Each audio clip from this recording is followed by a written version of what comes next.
Hello, my dear friends. How are you all? I hope you all are safe and healthy.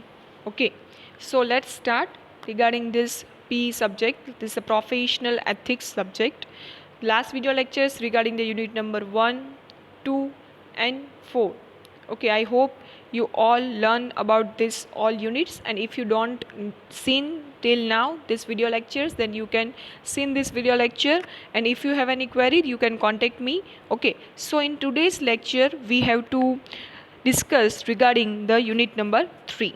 Okay, so the name or the title of the unit number 3 is ethical dilemmas and source and their resolution. How we have to face ethical dilemma in the organization, what are the sources of the ethical dilemma, and how we easily resolve it. Okay, so in this particular video lecture, this is the first video lecture regarding the unit number 3 part 1, and next will be you have to consider from the next video lecture session. Okay, so in this particular video lecture, what type of ethical dilemmas organization, we can say organizer, then managing directors, then after CEO have to face in their particular organizational fields. So in this particular video lecture we have to discuss this. Okay, so let's start. So topic to be discussed in this particular video lecture is the first one is the ethical dilemma. I hope you all learn this ethical dilemma in the ETC subject. There are considered is a one unit ethics. In this particular ethics topic you have to learn this ethical dilemmas, right?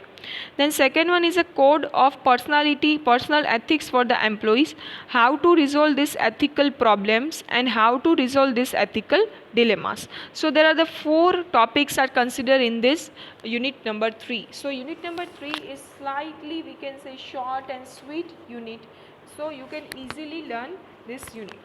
Okay, so let's start. First one, ethical dilemma. Ethical dilemma means what? So ethics is a concern, the norms and the conducts from the people as a member of society. So in this more specialized use of the term ethics is referred the morality. How you easily and ethically you have to follow the rules and regulations.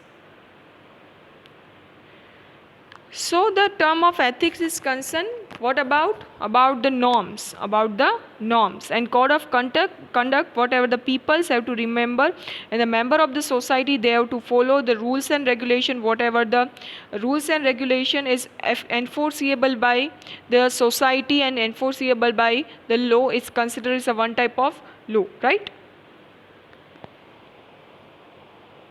Ambiguous situation is created in the ethical dilemmas to the manager and they select the alternatives which gives them a higher return at the cost of losing the integrity they have to don't think. So always they have to face some ethical dilemmas, like a manager sometimes they have to create a selection in the alternatives, they have to face this type of problem. I give you one example regarding that, so you can easily learn this what type of dilemma they have to face. So take the one example that one company manager have to face a problem from the less, we can say, production. So for the less production they have two alternative. First one, they have to purchase a high qualitative latest new machine for the production, and second one, they have to be get employees, or we can say labor for the work. So at that time manager have to face the ethical dilemma that which alternative I choose, which alternative I select. Can I purchase a new machinery, or can I we can say hire some laborers? So what type of decision they have to follow? So this type of ethical dilemma they have to face in their life. At that time they have to losing the integrity, they cannot don't think about that, but they have to sometimes face a highest we can say difficulties.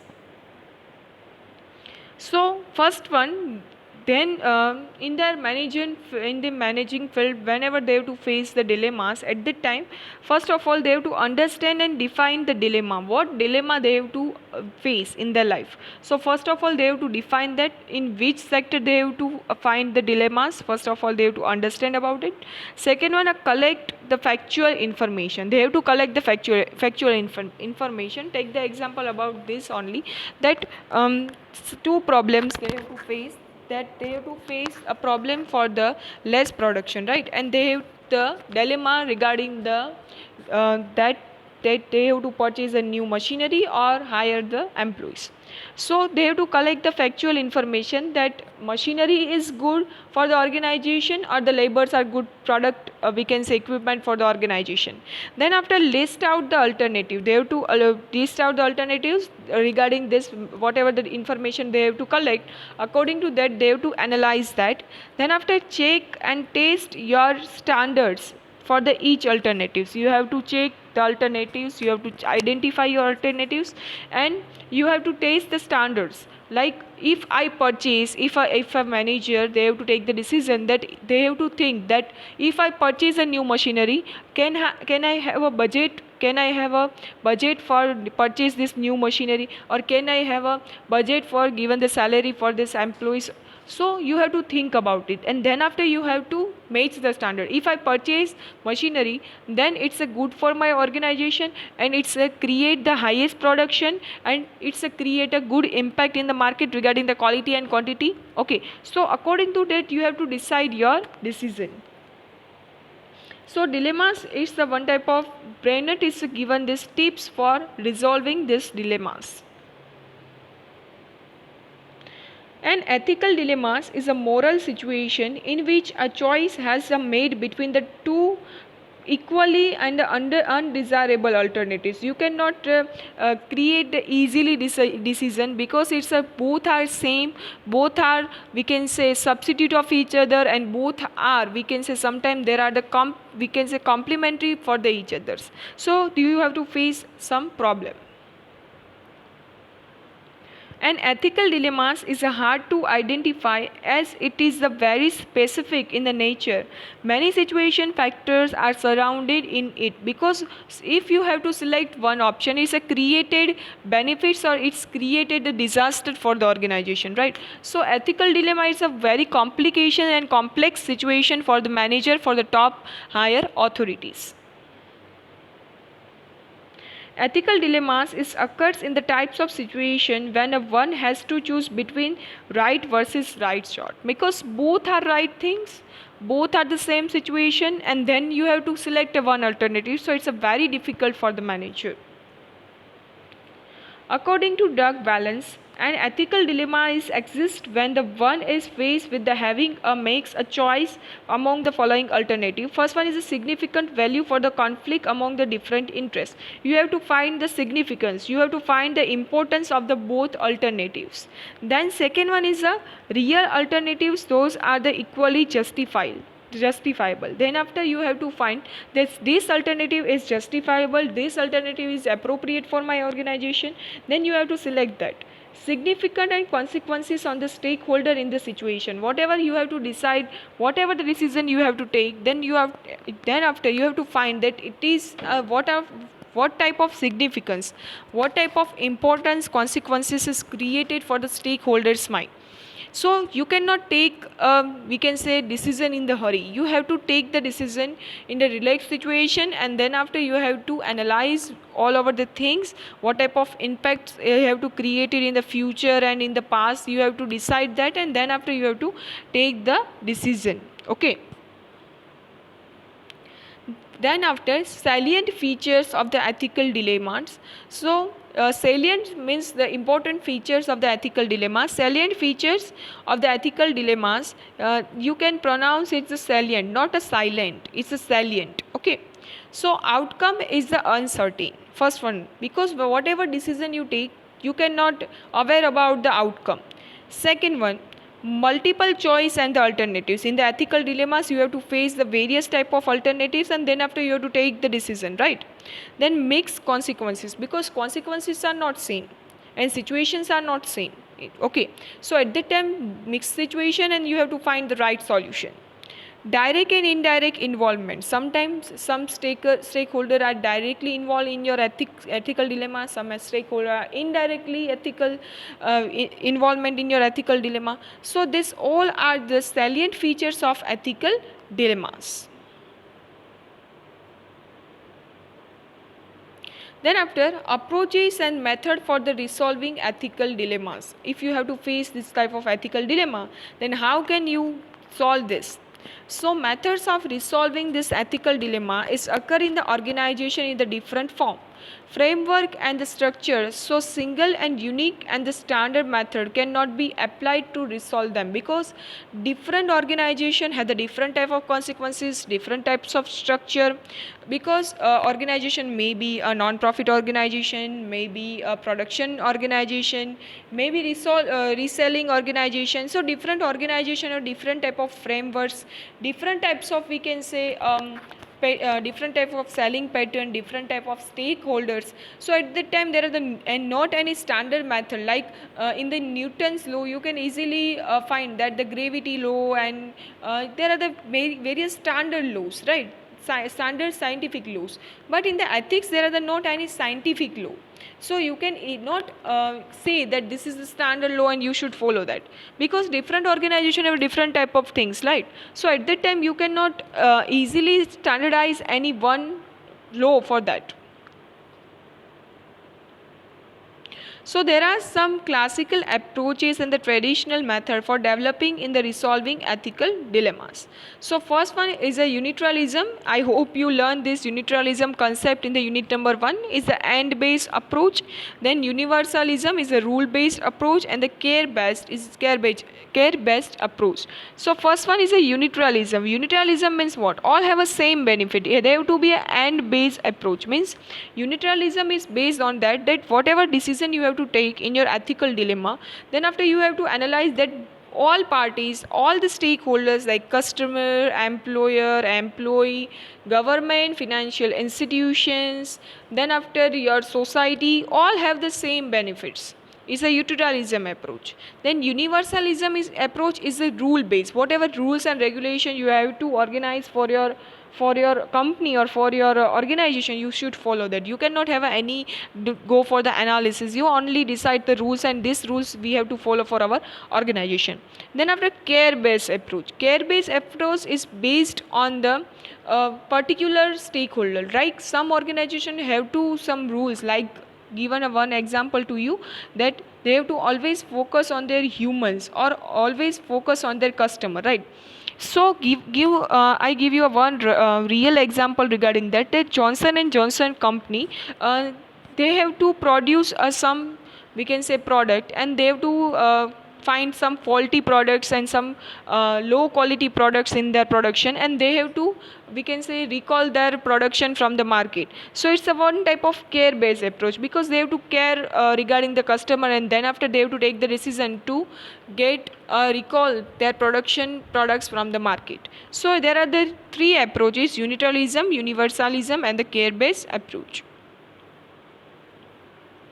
Next one is a code of personal ethics for the employee, because in the human beings there are the different person have the different types of ideology, different types of we can say personality, different types of thoughts, different types of skills, knowledge. So different person have a different type of personal ethics. So what are the code of personal ethics for the employees? First one, a professional code for the ethics is a set of standards for the which each member of the profession can be expected to meet. Means some profession, like as a medical field, as an engineer field, there are the various type of code of conduct that they have to follow, right? Then after, by developing a code of ethics and organization is make it clear that employees and members cannot claim an ignorance as a defense for the unethical conduct, because whatever decision they have to take, they always make sure that they cannot doing any ignorance of the defense of unethical conduct, means they cannot doing unethical decision. Okay. Codes of ethics is help the employees to strike a balance between the ends and the means used of the obtain them. So they have to always follow the code of conduct, always they have to become a balance, create a balance between their own benefit and the employees' benefit. Then after, most companies' code list is following valuable being the expected from the employees. What are there?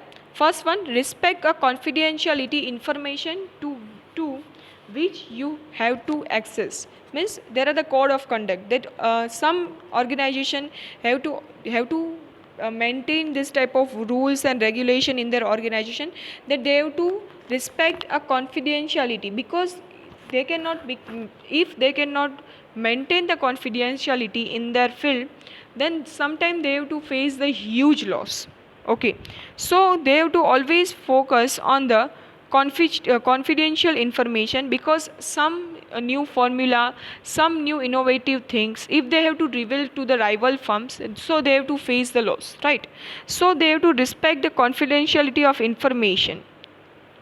Second one, maintain the high standard of the professional responsibility. Whatever responsibility assigned to them, they always maintain this standard and always follow the rules and regulations.